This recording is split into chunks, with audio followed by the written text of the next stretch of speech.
Hello, welcome back to the channel. Today we're diving into how to use Notion for community project management. First off, let's create a new workspace.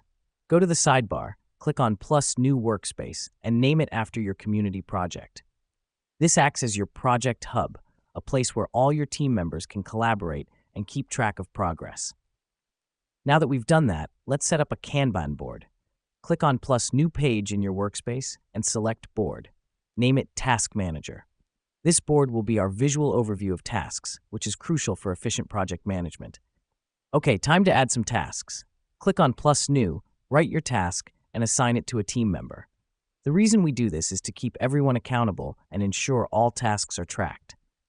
Next up, we're adding statuses to our tasks. Click on a task and then on status. You have options like to do, in progress, or done. This helps us because it gives a clear snapshot of where each task is in the project cycle, keeping everyone updated.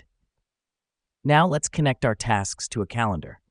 Go back to your workspace, click on plus new page and select calendar. Name it Project Timeline. Then link each task to a date on this calendar. This is crucial because it ensures that all team members are aware of upcoming deadlines. Finally, let's establish a space for notes and ideas. Under plus new page, select Notes and name it Brainstorm.